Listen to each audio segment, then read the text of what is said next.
Good evening, Mr. Spacey. I just have a question.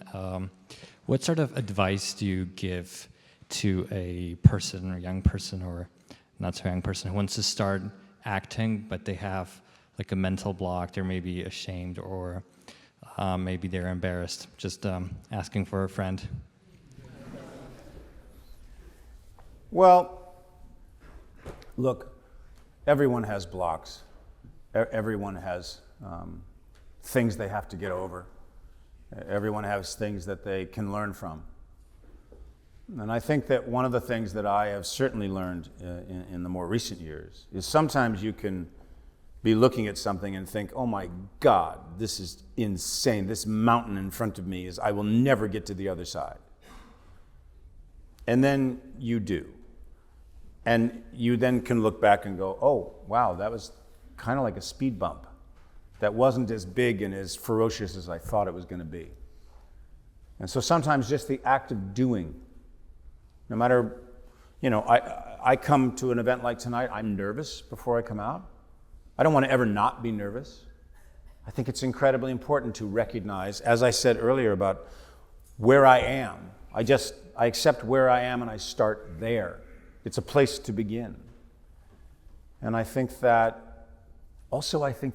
we can be inspired by other people. So if you have like favorite actor, you have like a favorite director. One of the things I used to love to do when I was starting out was I would rent the movies of a particular actor and I would watch them in the order they made them and actually be able to watch how that actor's career developed, how they developed as a talent. You can also do it with directors. And I think that sometimes really the only way to get over our own nerves is to be inspired, to want to be better. And it doesn't mean you won't fail. I've learned more from the things I've failed at than the things I succeeded at. So failure is an incredible lesson, a great teacher.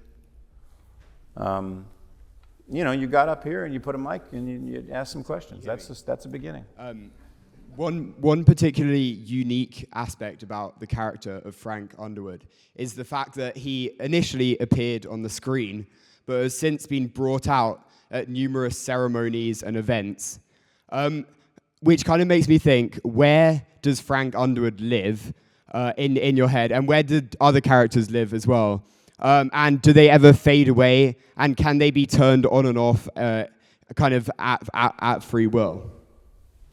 Yeah, I'm somebody who is, when I'm working on a set, I love to make jokes. I mean, I can tell you this. One of the things I'm proudest of on House of Cards is I made Robin Wright's makeup run down her face so often because she was crying with laughter.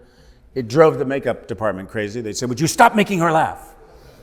But I love making people laugh. I adore being in a circumstance where we can do the work and we can take the work seriously, but we have a really good time while we're doing it.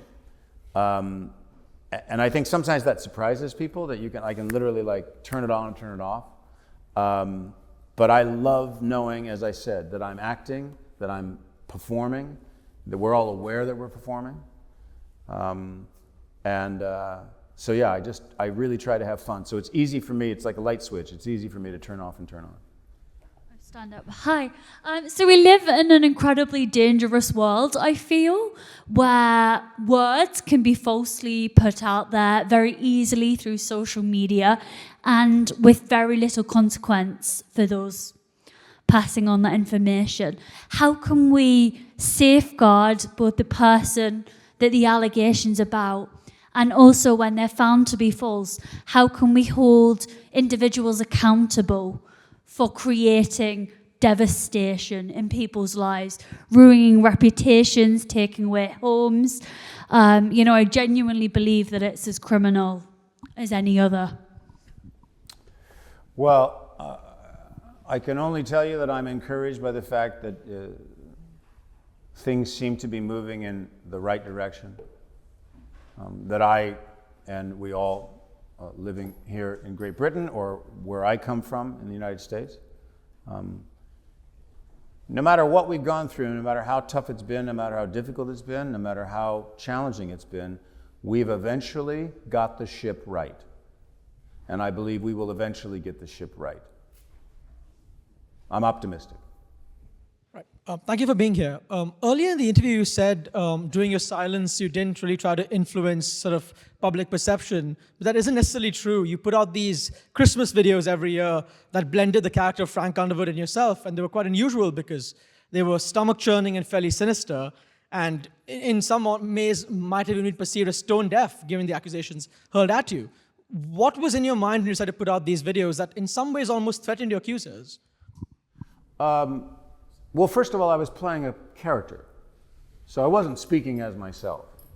And maybe that's something that's valuable for people to remember. Don't confuse the actor for the parts he plays. So I was doing a character, and at the end of the day, I think those videos will be looked at in the future as ahead of their time. Number one. And number two, I'm very glad that I did them. I think that they came at a moment when, the first one we did happened just after the last season of House of Cards had aired. And I was encouraged by the fact that the lowest readings that House of Cards ever had was in that season, and I think maybe 40 million people saw that little Christmas video. So we thought it was pretty successful. All right, thank you. Mr. Spacey, last question that we ask all our guest speakers who come. What is one piece of advice you have for our students here, for our members of the Oxford Union?